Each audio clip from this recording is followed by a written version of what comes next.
मेरा क्रेग नाम का एक दोस्त था जिसके मैं बचपन से ही करीब था। कुछ समय तक एक दूसरे से न मिलने के बाद जब हम बड़े हो गए तो संयोगवश हम सड़क पर एक दूसरे से टकरा गए। मैंने उसका गर्मजोशी से स्वागत किया, लेकिन वह अलग लग रहा था। मैंने देखा कि उसने अपने घुंघराले बाल मुंडवा लिए थे और अजीब तरह से अपना दाहिना हाथ अपनी पीठ के पीछे छिपा रखा था।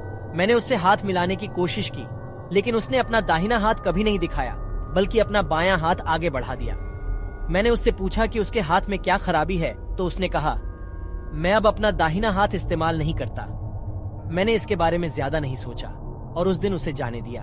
हम अक्सर मिलते थे और साथ में समय बिताते थे, लेकिन वह हमेशा अपना दाहिना हाथ अपनी जेब में रखता था। मैं इसे समझ नहीं सका, लेकिन मुझे लगता है कि उसके पास अपने कारण थे। फिर अचानक मेरा क्रेग से संपर्क टूट गया। मैं उसके घर गया, लेकिन वह चला गया था। ऐसा लग रहा था मानो उसने अपना फोन नंबर भी बदल लिया हो। यह अजीब था, लेकिन मुझे लगा कि वह अभी अभी चला गया है। हालांकि कुछ समय बाद पुलिस मुझसे मिलने आई। उन्होंने मुझे सीसीटीवी कैमरे की एक तस्वीर दिखाई, जहां मुझे क्रेग से बात करते देखा गया।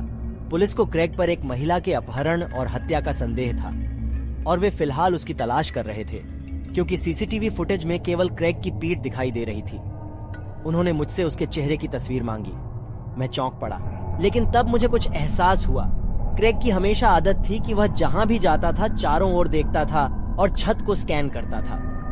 कभी कभी वह अचानक पलटकर मुझे अपनी पीठ दिखाने लगता था और बात करते समय मेरा चेहरा भी नहीं देखता था। उस वक्त मैं उन सभी हरकतों को समझ नहीं पाया, लेकिन अब मुझे एहसास हुआ कि वह सीसीटीवी कैमरों से बचने की कोशिश कर रहा था।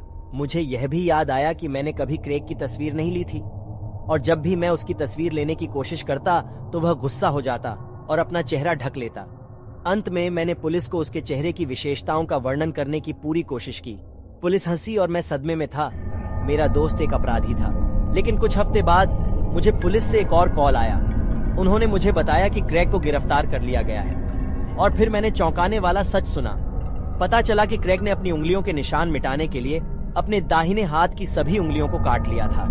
वह केवल उस हाथ का इस्तेमाल महिलाओं के घरों में घुसने, अपराध करने और भागने के लिए करता था। इसलिए वह हमेशा अपना हाथ छुपा कर रखता था। तभी मुझे याद आया कि जब मैं उनके घर गया था तो मैंने उन्हें मानव आकार के पंचिंग बैग के साथ प्रशिक्षण लेते हुए देखा था, जिसमें केवल एक हाथ से वार करना था, और मैंने बस यही सोचा था कि उसे व्यायाम करने में मजा आया। ये एक तरह से अपराध का पूर्वाभ्यास था।